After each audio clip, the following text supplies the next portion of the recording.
नमस्कार, दार्थ न्यूज़ देख रहे हैं आप सब। मैं हूं आपके साथ साहिल केरनी। बात करेंगे कुछ खास और अहम खबरों की और ग्राफिक्स के माध्यम से आपको उन चीज़ों को समझाएंगे भी। बात पहले मिडल ईस्ट की करेंगे। मिडल ईस्ट में जारी जंग एक बहुस्तरीय संकट बन चुकी है। सिर्फ सैन्य नहीं बल्कि आर्थिक और रणनीतिक भी। एक तरफ ईरान सीज़फायर के लिए सख्त शर्तें रख कर दबाव बना रहा है, तो दूसरी तरफ यूएई समेत खाड़ी देशों का रुख भी कड़ा होता जा रहा है। इस बीच सबसे चौंकाने वाली बात यह है कि जंग के बीच ईरान की तेल से कमाई रिकॉर्ड स्तर पर पहुंच गई है, जबकि दूसरी खाड़ी देशों की उत्पादन गिर रहा है। खर्क टनल से निर्यात जारी है और तेल कीमतें $112 के पार पहुंच चुकी हैं। सबसे बड़ा सवाल, क्या यह जंग मिडल ईस्ट की ताकत का संतुलन बदल रही है? तो बात करेंगे इन्हीं सबको लेकर। सबसे पहले बात करेंगे मिडल ईस्ट में जारी जंग अब सिर्फ बम और मिसाइलों की नहीं बल्कि शर्तों और दबाव की लड़ाई बढ़ती जा रही है। अमेरिका, इजराइल और ईरान के बीच 24 दिनों से जारी इस संघर्ष में अब एक नया मोड़ आ गया है। ईरान ने सीज़फायर के लिए 3 नई शर्तें रख दी हैं और ये शर्तें सिर्फ सैन्य नहीं बल्कि राजनीतिक और रणनीतिक भी हैं। ईरान चाहता है कि क्षेत्र में मौजूद अमेरिकी सैन्य ठिकानों को बंद किया जाए, हॉर्मुज़ स्ट्रेट के लिए नए नियम बनाए जाएं और ईरान विरोधी माने जाने वाले पत्रकारों पर कार्रवाई की जाए। इससे पहले भी ईरान मुआवजा और भविष्य में हमले न होने की गारंटी मांग चुका है। इस बीच जंग का असर पूरी दुनिया पर दिख रहा है। तेल की कीमतें $100 के पार पहुंच गई हैं, शेयर बाजार गिर रहे हैं और ऊर्जा संकट गहराता जा रहा है। सबसे बड़ा सवाल, क्या ये शर्तें शांति की राह खोलेंगी या जंग को और लंबा करेंगी? तो शुरुआत करेंगे सबसे पहले इन सब चीजों को समझेंगे ग्राफिक्स के माध्यम से। सबसे पहले आपको बताएंगे कि मिडिल ईस्ट जंग जो है, अमेरिका ने ईरान को हॉर्मुज़ स्ट्रेट खोलने का अल्टीमेटम दिया था, जिसके बाद तनाव जो था वो बढ़ता हुआ नजर आया था। ईरान ने सीज़फायर के लिए 3 नई शर्तें रखी थी और जिससे क्षेत्रीय तनाव और बढ़ गया था। ये ईरान ने सीज़फायर के लिए शर्तें रखी हैं, वो आपको बताता हूं। अमेरिका सैन्य ठिकाने हटाने की मांग, मिडिल ईस्ट में रणनीतिक संतुलन बदलने की जो कोशिश है वो की जाएगी। हॉर्मुज़ स्ट्रेट के नए नियम की मांग की गई। वैश्विक तेल सप्लाई पर असर जो है इससे संभव नजर आ रहा था। बात ईरान विरोधी पत्रकारों पर कार्रवाई की मांग जो है, ये भी एक शर्त रखी गई और अंतर्राष्ट्रीय मीडिया में इससे लेकर चिंता जो है बढ़ती हुई नजर आई थी। जो ईरान विरोधी पत्रकार थे उनके खिलाफ जंग का आज 24वां दिन है और लगातार हमलों से हालत बेहद तनावपूर्ण बने हुए थे। और जहां पर एक बयान भी सामने आया उसके बाद डोनाल्ड ट्रंप का। इजराइल और ईरान के बीच हमले तेज हुए थे, दोनों तरफ से जवाबी कार्रवाई भी जारी थी। आज पूरा दिन देखने को मिला। तेल कीमतें $100 पार और दुनिया भर में महंगाई बढ़ने की आशंका गहरी होती जा रही है। जहां तेल की कीमतें $100 पार पहुंच चुकी हैं और एशियाई शेयर बाजारों की बात की जाए तो वहां पर गिरावट देखने को मिली। निवेशकों में डर और अनिश्चितता बढ़ती जा रही। अमेरिका ने ईरान को हॉर्मुज़ स्ट्रेट खोलने का अल्टीमेटम दिया था, इसके बाद तनाव लगातार बढ़ रहा था और उसके बाद जो था डोनाल्ड ट्रंप का एक बयान एक्स पे सामने आता है। ईरान ने कहा कि कार्रवाई जारी रहेगी, दुश्मनों को सबक सिखाने तक पीछे नहीं हटेंगे। ईरान की तरफ से बड़ी बातें जो आज पिछले 24 घंटे में रखी गई हैं। क्लस्टर बम हमलों से इजरायली शहरों में नुकसान हुआ था और जिसमें कि कई लोग जो थे उसमें घायल बताए जा रहे थे। इजराइल ने तेहरान पर जवाबी मिसाइल हमला किया था, जिससे हालत और बिगड़ते हुए वहां पर नजर आए थे। इजराइल तेहरान पर हमले के बाद हालत बिगड़े थे। हिजबुल्लाह ने इजराइल पर 60 से ज्यादा हमले किए थे। सीमा पर तनाव जो था वो बढ़ता हुआ नजर आया। हिजबुल्लाह ने इजराइल पर हमले किए। लेबनान में भारी तबाही देखने को मिली, हजारों लोग वहां पर बेघर हैं और सैकड़ों की मौत होने की खबरें जो थी वो सामने आई थी लेबनान में। और चीन ईरान से तेल खरीदने की तैयारी में है। वैश्विक राजनीति में नया समीकरण ये बन रहा है, क्योंकि अमेरिका ने 30 दिन की मोहलत दी थी और अमेरिकी प्रतिबंधों में ढील का ये फायदा उठाने की कोशिश जो है ये देखने को मिली।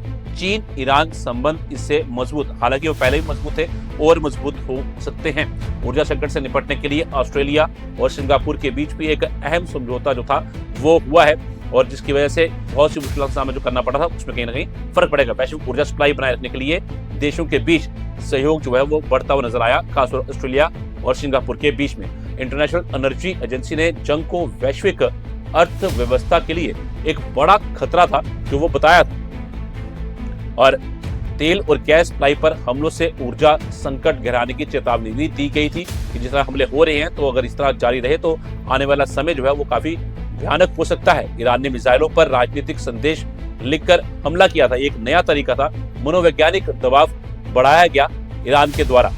स्पेन के प्रधानमंत्री के बयान को मिसाइलों पर लिखकर संदेश देने की कोशिश की गई।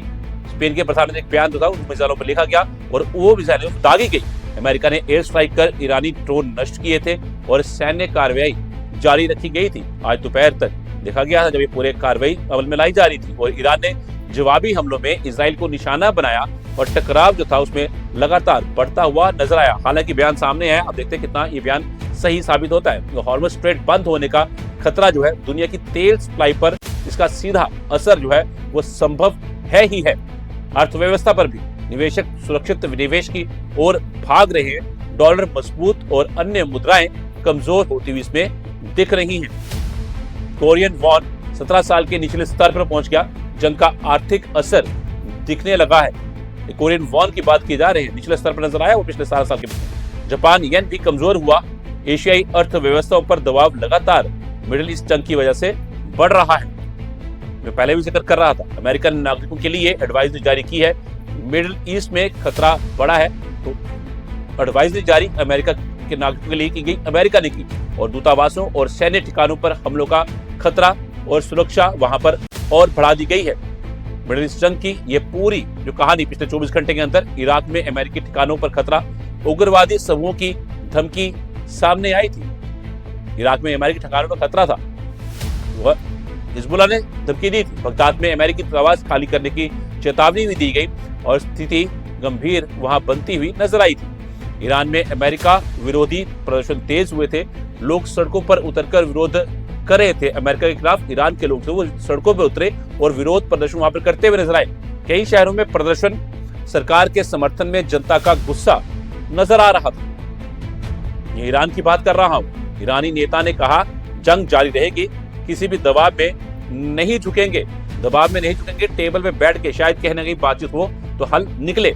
इजराइल ने कहा कि कार्रवाई जारी रखेंगे, ईरान को घुटनों पर लाने की कोशिश करेंगे। तो घुटनों पर आते नहीं आते हैं वो तो आने वाला समय ही बताएगा, पर फिर भी एक बड़ी बात जो सामने आई थी।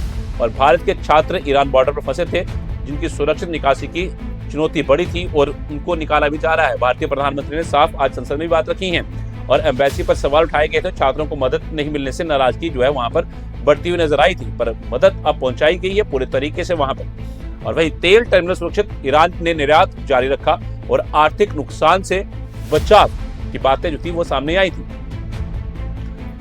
चीन को तेल सप्लाई जारी और ईरान को आर्थिक मजबूती उससे मिल रही है। ये छूट दी गई थी अमेरिका की तरफ से, तो उसके बाद उन्होंने एक बड़ा फैसला चीन ने लिया था। ईरान ने वॉर टैक्स से कमाई बढ़ाई। हॉर्मुज़ से गुजरने वाले जहाजों पर इसका असर जो देखने को मिला, क्योंकि इस पे वो तैयार है, IRGC तैयार है कि एक टैक्स लगाया जाएगा। गैस सप्लाई प्रभावित हुई है लेकिन पूरी तरह बंद नहीं हुई है और ऊर्जा बाजार जो था वो अस्थिर अभी फिलहाल बना हुआ है। जिस तरह से मिडिल ईस्ट में टेंशन है तो बनेगा। ब्रिटेन में इमरजेंसी बैठक, ऊर्जा संकट और अर्थव्यवस्था पर चर्चा थी, वो तेज देखने को मिली। वैश्विक सप्लाई चेन प्रभावित, कई देशों में चिंता का माहौल गहराता जा रहा है। जो सप्लाई चेन है वो प्रभावित हुई है, इसमें चिंता का माहौल देखने को मिला था। और सऊदी अरब ने ड्रोन मार गिराए थे और क्षेत्र में खतरे का स्तर बढ़ता जा रहा था, जिसके बाद वहां पर भी चौकसी पूरी तरीके से बढ़ती जा रही है। और मिडिल ईस्ट में कई मोर्चों पर तनाव, जंग का दायरा बढ़ने का खतरा बढ़ा था, जिसके बाद काफी सतर्क वहां पर मिडिल ईस्ट अब नजर आ रहा है। और ईरान का दावा F-35 गिराया गया। अमेरिका की तकनीकी बढ़त पर सवाल भी उठते हुए नजर आए। एडवांस एयर डिफेंस सिस्टम की क्षमता पर चर्चा हुई। युद्ध का स्वरूप बदलता हुआ नजर आया। ट्रंप का बयान भी एक सामने आया। लगातार हमलों से आम नागरिक प्रभावित हुए हैं। मानवीय संकट गहराता जा रहा है। लगातार हमलों से आम नागरिक प्रभावित हुए हैं। युद्ध के बीच कूटनीतिक प्रयास कमजोर नजर आए। समाधान की राह मुश्किल होती जा रही है और अभी बात तो हुई है, पर देखना होगा कि आखिर कब तक ये सफलता में तब्दील होती है। अमेरिका और सहयोगी देश रणनीति बदल रही है। जंग लंबी चलने के संकेत जो मिल रहे थे, अगर लंबी चलती है तो काफी मुश्किलात का सामना करना पड़ेगा। इजराइल की सैन्य कार्रवाई तेज, क्षेत्र में संघर्ष और फैलने का खतरा बना हुआ है। ईरान की शर्तें कड़ी हैं। शीर्षवार की संभावना फिलहाल कम नजर आ रही। देखना होगा क्या टेबल पर बैठ के बात होती है, क्या समन्वय बनता है। ऊर्जा बाजार में उथल पुथल, तेल और गैस की कीमतें लगातार बढ़ रही हैं। चलिए बढ़ते हैं आगे। अब एक और बात से आपको रूबरू करवाते हैं। आपको बता दें कि मिडिल ईस्ट की जंग अब एक नए और खतरनाक मोड़ पर पहुंचती दिख रही है। अमेरिका और इजराइल के बाद अब खाड़ी देशों का रुख भी तेजी से बदल रहा है। संयुक्त अरब अमीरात यानी यूएई से ऐसे संकेत मिल रहे हैं जो इस संघर्ष को और ज्यादा व्यापक बना सकते हैं।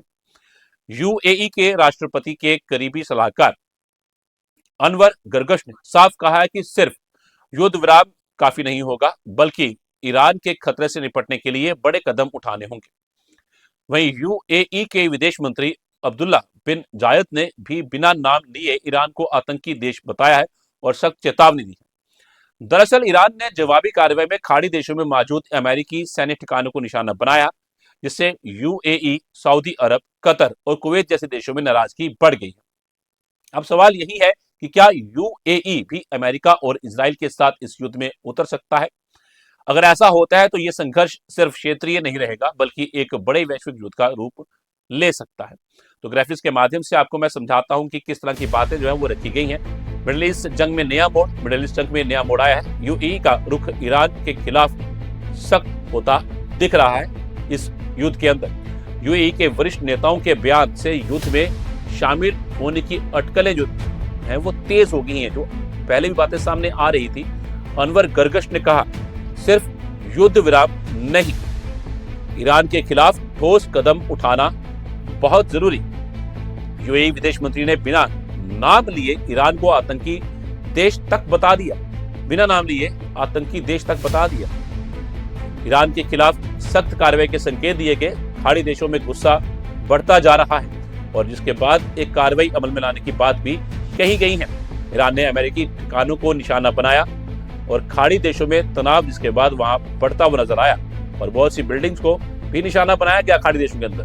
यूएई, सऊदी, कतर, कुवैत में अमेरिकी ठिकानों पर हमलों से नाराजगी बढ़ती हुई नजर आई। इन सभी देशों की और खाड़ी देशों की सुरक्षा पर खतरा, ईरान के मिसाइल और ड्रोन हमलों से चिंता खाड़ी देशों में नजर आ रही थी, जिस पर बड़े फैसले जो है वो लेने की बात सामने आई थी। यूएई ने कहा, आतंकवादियों की ब्लैकमेलिंग कभी स्वीकार नहीं करेंगे। यूएई का बड़ा बयान सामने आया था। हम अनवर गर्गश ने ईरान की आक्रामकता और क्षेत्रीय खतरा बताया और अपने बयान में ये साफ कहा, अरब देशों की सुरक्षा रणनीति में ईरान खतरा केंद्र बनता जा रहा है। खतरे का बड़ा केंद्र बनता जा रहा है। अरब देशों की सुरक्षा को लेकर यह बात सामने आई थी। यूएई ने वाशिंगटन के साथ सुरक्षा साझेदारी मजबूत करने की बात दोहराई थी। ईरान के हमलों से खाड़ी देशों की रणनीति सोच में बड़ा बदलाव आया। मिसाइल और ड्रोन खतरे से निपटने के लिए संयुक्त रणनीति पर जोर, ये फैसले एक बैठक में लिए गए। हॉर्मज़ स्ट्रेट में तनाव, समुद्री सुरक्षा को लेकर चिंता बढ़ती जा रही है। एक नया मोड़ मिडिल ईस्ट जंग में ये सामने आ रहा है। यूएई ने स्थायी सुरक्षा समाधान की जरूरत पर जोर दिया। ये बयान में कहा गया, ईरान के परमाणु और मिसाइल कार्यक्रम पर नियंत्रण की मांग तेज देखने को मिली। इस बातों में जब यूएई को संयुक्त अरब अमीरात ने साफ कहा, खाड़ी देशों में ईरान विरोधी भावना तेजी से मजबूत होती जा रही है और जिसको देखना और समझना बहुत ही जरूरी है। इजरायली मीडिया में खाड़ी देशों के समर्थन के दावे सामने आए थे, जिसके बाद ये बातें सामने आई कि कहीं ना कहीं ईरान को भी सबक सिखाना पड़ेगा। अमेरिका और इजराइल के साथ खाड़ी देशों के जुड़ने की संभावना वो भी बड़ी थी। यूएई के बयान से मिडिल ईस्ट में युद्ध के विस्तार का खतरा लगातार बढ़ता हुआ नजर आया। मिडिल ईस्ट में जंग में नया मोड़ जो है उसके बारे में आपको बता रहा हूं और क्षेत्रीय संघर्ष अब बहुदेशीय युद्ध में बदलने की आशंका इसमें गहराती जा रही है। ईरान की जवाबी कार्रवाई से खाड़ी देशों की सुरक्षा पर सीधा असर पड़ा है और ये देखिए बात कि अमेरिका सैन्य ठिकानों पर हमले से सहयोगी देशों में गुस्सा भी देखने को मिला और उसके बाद गुस्सा आया पर काफी देर बाद, आज 24वां दिन है, खाड़ी देशों ने ईरान की आक्रामकता पर कड़ा रुख अपनाना शुरू कर दिया है। यूएई ने कहा, केवल सहनशीलता नहीं, निर्णायक कदम उठाने होंगे। अब देखना होगा कि किस तरह निर्णायक कदम जो खाड़ी देश उठाते हैं। क्षेत्रीय शक्ति संतुलन तेजी से बदलता दिख रहा है जंग के बीच में, क्योंकि एक बैठक भी हुई थी विदेश मंत्रियों की पूरे मिडिल ईस्ट की, तो वहां पे भी बहुत से अहम फैसले लिए गए थे और यूएई के सख्त बयान से ईरान पर दबाव और बढ़ने की संभावना भी देखने को मिल सकती है। अब देखना होगा आने वाला समय किस तरह से गुजरता है, कूटनीतिक समाधान की क्या उम्मीद निकल के सामने आती है या सैन्य विकल्पों पर ही चर्चा जो है ये मिडिल ईस्ट के देश में करते हुए नजर आएंगे। और खाड़ी देशों में सुरक्षा अलर्ट, संभावित हमलों को लेकर सतर्कता बढ़ाई गई है और ये देखना होगा कि जिस तरह बैठक हुई थी, बैठक में किस तरह के फैसले जो थे वो सामने आए थे और ईरान की रणनीति से क्षेत्रीय देशों में असुरक्षा की भावना भी बढ़ी है। तो चलिए बढ़ते हैं आगे, अब बात करते हैं तेल को लेकर। एक चौंकाने वाला फैसला सामने आया था तेल को लेकर। मिडिल ईस्ट की जंग के बीच एक चौंकाने वाली तस्वीर सामने आई है, जहां एक तरफ खाड़ी देशों का तेल उत्पादन बुरी तरह प्रभावित हुआ है, वहीं ईरान इस संकट को मौके में बदलता नजर आ रहा है। अमेरिका और इजराइल के हमलों के बावजूद ईरान का खर टर्मिनल पूरी तरह चालू है और यहीं से उसके करीब 90% तेल का निर्यात जारी है। रिपोर्ट्स के मुताबिक ईरान रोजाना 17 से 20 लाख बैरल तेल एक्सपोर्ट कर रहा है। इतना ही नहीं, हॉर्मुज स्ट्रेट से गुजरने वाले जहाजों से वॉर टैक्स वसूलकर भी भारी कमाई की जा रही है। दूसरी तरफ सऊदी अरब, कतर, इराक, कुवैत और यूएई जैसे देशों का उत्पादन 70% तक गिर चुका है। हमले, सुरक्षा खतरे और लॉजिस्टिक समस्याओं ने सप्लाई चेन को बुरी तरह प्रभावित किया है। इसका असर वैश्विक बाजारों पर साफ दिख रहा है। ब्रेंट क्रूड $112 प्रति बैरल पार पहुंच गया है। सबसे बड़ा सवाल, क्या जंग के बीच ईरान आर्थिक तौर पर मजबूत हो रहा है और क्या इसका असर भारत जैसे देशों पर महंगाई के रूप में पड़ेगा?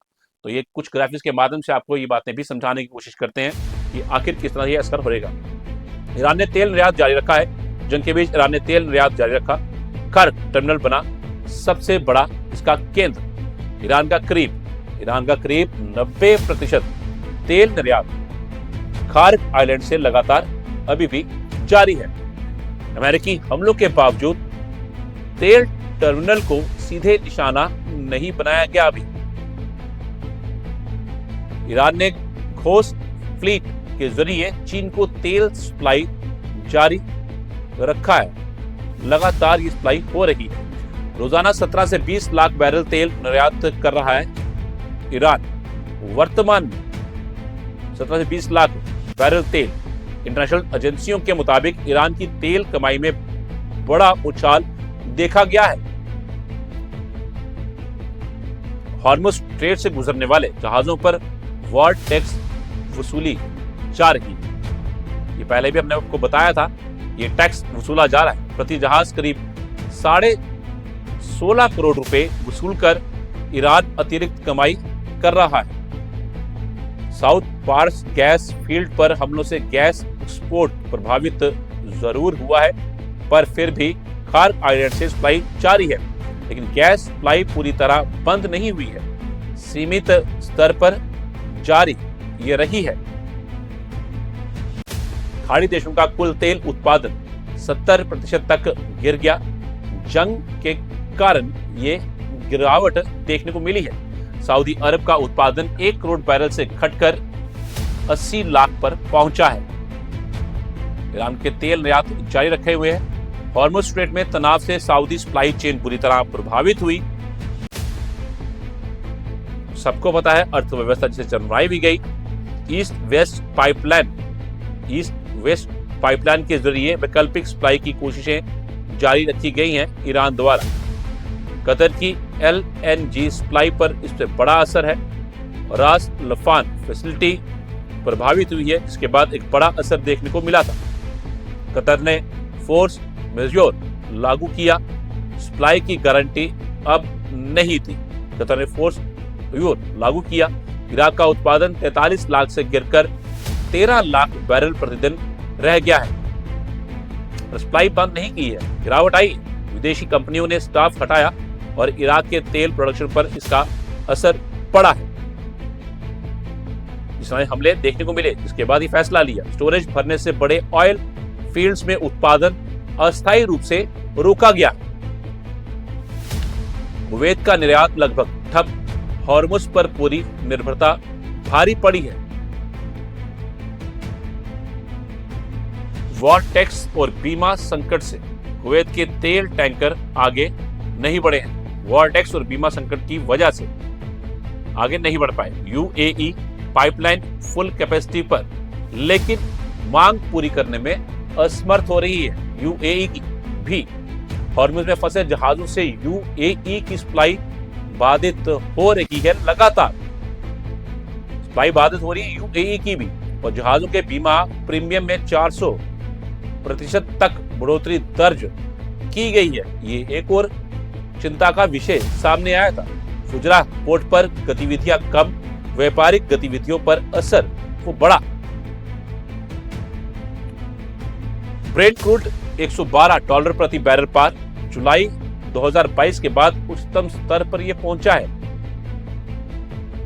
वैश्विक बाजार में तेल कीमतों में तेज उछाल आ रहा है। महंगाई का खतरा बढ़ा हुआ है, लेकिन भारत में स्थिरता अभी भी बनी हुई है। ऊर्जा संकट के चलते कई देशों की अर्थव्यवस्था पर दबाव बढ़ता जा रहा है, पर भारत की अर्थव्यवस्था अभी भी स्थिर बनी हुई है। ये बड़ी बात है।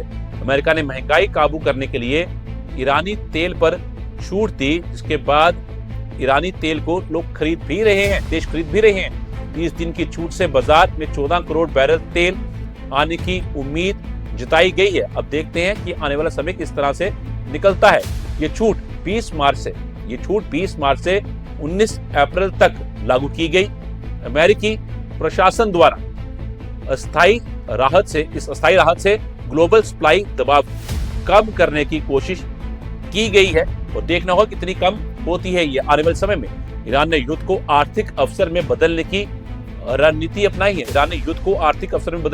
अपनाई है और खुद ही मार भी खा रहा है। खाड़ी देशों की कमजोरी से ईरान को बाजार में फायदा मिल रहा है, और जंग में वो शायद साफ तौर पर इस्तेमाल होता हुआ नजर आ रहा है। चीन को लगातार सप्लाई से ईरान की आर्थिक स्थिति मजबूत बनी हुई है। हालांकि चीन और रशिया ये शुरू से ईरान को सपोर्ट करते आए हैं, पर हॉर्मुज स्ट्रेट पर नियंत्रण से ईरान की रणनीतिक ताकत बढ़ी है, क्योंकि अकेला वो वहां का राजा है। इसलिए समुद्री रास्तों पर खतरे से वैश्विक सप्लाई चेन प्रभावित हो रही है, और पर वो ईरान जो उसमें अकेला राज कर रहा है। हॉर्मुज स्ट्रेट की वजह से निवेशकों में डर, तेल बाजार में भारी अस्थिरता देखने को मिल रही है। जंग के चलते ऊर्जा कीमतों में और बढ़ोतरी की आशंका बनी हुई है। तो आप देखना होगा आने वाले समय के अंदर किस तरह से सब चीजें साफ होती हैं। भारत जैसे आयातक देशों पर महंगाई का सीधा असर पड़ सकता है, पर अभी तक कुछ असर पड़ा नहीं है। पर अगर जंग लंबी चलती है तो कहीं ना कहीं इफेक्ट चुनौती बन जाएगी। पेट्रोल डीजल कीमतों में बढ़ोतरी से आम लोगों पर बोझ जो है वो बढ़ेगा। फिलहाल बढ़ा नहीं है, बढ़ सकता है। उद्योगों की लागत बढ़ने से आर्थिक विकास पर असर पड़ सकता है। वैश्विक ऊर्जा बाजार में संतुलन बिगड़ता नजर आ रहा है, और लगातार इस पर नजर बनाए हुए हैं, और ये जंग लंबी खींचने पर संकट और गहरा होने की आशंका भी बढ़ रही है। तो ये कुछ खास बातें थी जो मैंने रखी आपके सामने, और जिस तरह से लगातार हालात तनावपूर्ण बने हैं, उसके बीच में एक बड़ा बयान सामने आता है अमेरिका के राष्ट्रपति डोनाल्ड ट्रंप का। तो अब देखना होगा कि क्या वाकई में ही जंग रुकती है, क्या टेबल पे ये देश बैठते हैं और आके किन बातों पे समन्वय बनता है, और क्या ये जंग रुक पाती है। अगर नहीं रुकती है तो ये वैश्विक स्तर पर हर एक देश के लिए बहुत ही, क्योंकि जंग कभी किसी चीज का हल नहीं होती, ये हमेशा अर्थव्यवस्था को चरमरा देगी, और कहीं ना कहीं मुश्किलें हर एक इंसान के लिए बनती जाती हैं। तो कुल मिलाकर तस्वीर बेहद जटिल और चिंताजनक बनती जा रही है। एक तरफ ईरान कूटनीतिक और आर्थिक दोनों मोर्चों पर अपनी स्थिति मजबूत करता दिख रहा है, वहीं यूएई और खाड़ी देशों का सख्त रुख इस संघर्ष को और बड़ा बना सकता है। तेल की कीमतों में उछाल, सप्लाई चेन पर असर और बढ़ता वैश्विक तनाव साफ संकेत दे रहे हैं कि यह जंग सिर्फ क्षेत्रीय नहीं रही। अब सबसे बड़ा सवाल यही है कि क्या हालात काबू में आएंगे, या दुनिया एक बड़े ऊर्जा और युद्ध संकट की ओर बढ़ रही है। फिलहाल नजरें मिडिल ईस्ट पर टिकी हुई हैं। इस चर्चा में इतना ही। मुझे दीजिए इजाजत। नमस्कार।